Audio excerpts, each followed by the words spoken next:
I am Ferdinand Marcos, and I am the President of the Republic of the Philippines. I stand today on behalf of 110 million Filipinos. Hi everyone, hello universe, it's me again. Shoutout sa inyo mga kababayan, sa mga Marcos Loyalist supporters Filipino and OFW. February 13, 2026 nako. Ito na naman mga kababayan. Rally na naman. O, di ba? Na-dismiss po yung impeachment ni Pangulong Marcos Jr. Wala na totally. Sabi, 'di ba, sabi ko sa unang video ko, sa mga video ko, kung natatandaan nyo, hintayin po natin ang mga hakbang na naman nila or mga susunod na hakbang nila para paninira sa Pangulo o ano man ng mga hakbang nilang ibang pamaraan para lalong masira ang Pangulo at mapaalis ang Pangulo, matanggal sa pwesto. Ito na naman mga kababayan, balik rally na naman. Sino nga ito? Sino tong mga to? Palagay ko may sasabay dito. Alam po natin ito mga makakaliwang grupo Dapat ito sa mga bundok no. Sabi dito para kumpleto detalyado guys. Ayan sabi nila trillion peso march part 3 isasabay sa People Power Anniversary. Let's see na lang kung yung trillion peso march part 3 nyo kung kakasapa ba, 'di ba? Pag hindi, pag yan nila wala na naman, wala nang pag-asa, 'di ba? Sabi po dito yan, wow, Itza. Ayan yan ang legacy ni Cory Aquino, yung revolto na yan. 13 days, sabi dito mga kababayan, inanunsyo ng church at civil society groups na gaganapin ang ika-3 trillion peso march sa Itza Shrine sa February 25 kasabay ng 40th anniversary ng Itza People Powers Revolution. Ayan ayon sa mga organizer, kabilang na ang Caritas Philippines. 3 tema ang tampok sa marcha: ang pagdiwang sa nakaraan, pagkilos sa kasalukuyan, at pagsisikap tungo sa isang kinabukasan kung saan makamit ang mga layunin ng people power. Alam nyo ba, sa panahon ng dilawan, kung panahon na yun, nagtatanong lang naman ako, umasenso ba ang bansa, mga kababayan? Palagay ko hindi 'Di ba, mula noong 1986 bagsak. Wala, kulilat talaga. 'Di ba? Ang lakas loob talaga nitong mga to, no. Marami bang legacy na naiwan? Palagay ko wala. That's my opinion, guys. Alam mo 'yun.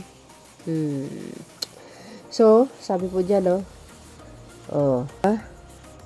trillion pesos. Part 3 na rally, big rally, sabi nila. 'Di ba? Sila panay rally. Pero yung problema ng bansa, hindi sila nakakatulong. 'Di ba? Hindi sila talaga nakakatulong ang naitulong nila yung panggugulo. So, yan. Ito yung mga taong walang kakwenta-kwenta. Si Pangulong BBM nga, wala siyang vice presidente Siya lang ang kumikilos niya. Kompleto nga ang kanyang posisyon Vice Presidente at saka Presidente.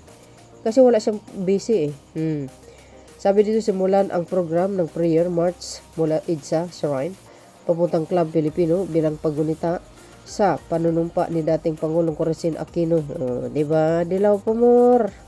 Wala naman asenso ang bansa. Kahit si Panutang nakaupo, wala naman Diba? Tingnan nyo nga yung bagon na binili niya, nakatingga 10 taon. Kung hindi pa dumating si PBBM, baka mabulok na doon sa sa warehouse. 'Di ba? Sa garahe. So, tuloy. Susundan ito ng programa sa People Power Monument at misa sa Itza Shrine na pangunahan ni Lingayen Dagupan, Archbishop Socrates Villegas. Ayan, mga alam nyo na, 'di ba? Itataon nila sa sa anniversary niya ng People Power daw. para hindi naman halata itong mga pare na ito. O, kasi at least mayroon silang reason na kasi ginugunita namin ang people power revolution. O, pero actually yun tuloy rally, big rally nga, di ba? O, di ba? Ikatatlong trilyon peso march sa EDSA daw, rally. Grabe, intindi. Yan ang mga pari. Parang nakaraan lang ng mga INC, di ba? Nag-arali din sila. Sabi po dito mga kababayan, hindi lang sa Metro Manila gaganapin ang celebration kung saan magkaroon din ng kanilang aktibidad ang 86 Catholic Diocese sa buong Pilipinas. Ganapin ng September 21, 2025 ang unang trilyon rally piso march na sinundan noong Nobyembre 30, 2025. Wow! Grabe, matindi to. Tingnan natin kung kakasa sila. Kaya-kaya nilang pabagsakin ng Pangulo. Palagay ko hindi nila kayang pabagsakin. Mamumurit lang kayo. So yun mga kababayan, ano po ang kapalagayan nyo? Payabangan po natin ang kanilang mga rally. So, ayan naman, rally ng ano ba tawag natin sa kanila?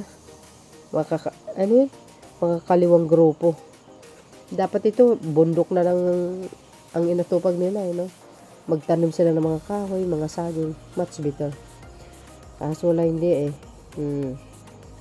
hindi ko alam kung paano guys na itong mga yung mga 'di ba, mga tao na ito, ang lakas loob nila na yung ganitong klaseng pamamaraan. Kaysa daw galit sila sa corruption. Pero hindi ba nila iniisip na si PBBM ang nag-expose? O, di ba? Kung kailan na in-expose ni Pangulong Marcos Jr., saka naman sila gumawa din ng kanilang paraan. O, tulad yan, di ba? Mag-trillion rally ko, O, itong mga tao hindi talaga nakakatulong sa taong bayan. O, di ba?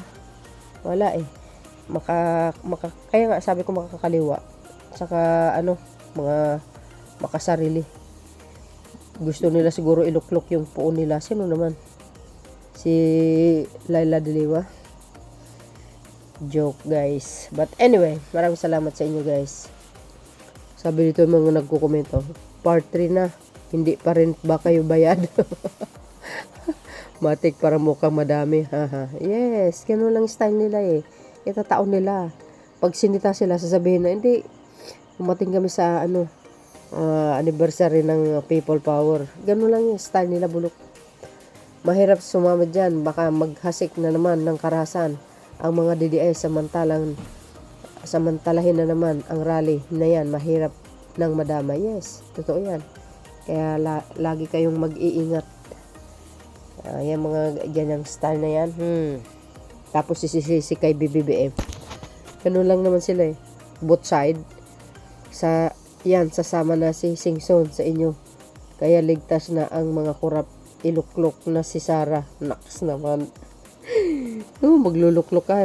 Magluluklok ka ng pangalawang pangulo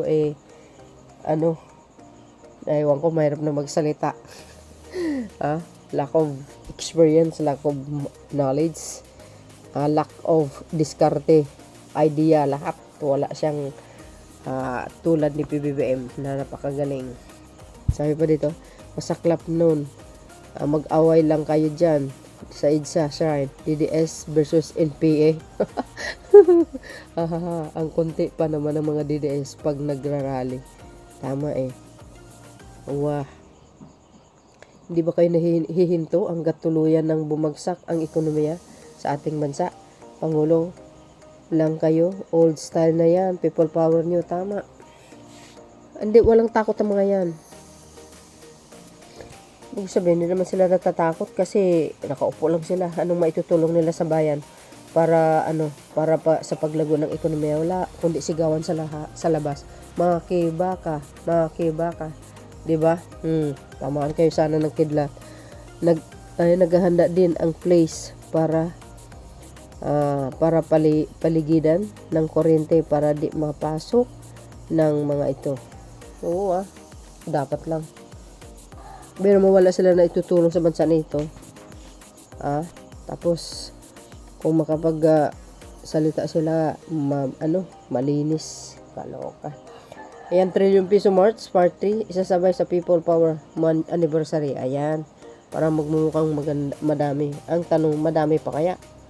So yun guys, maraming salamat sa inyong watching. See you again on my next upload. Bye bye bye. Babush, God bless Philippines. There's more. Bye everyone.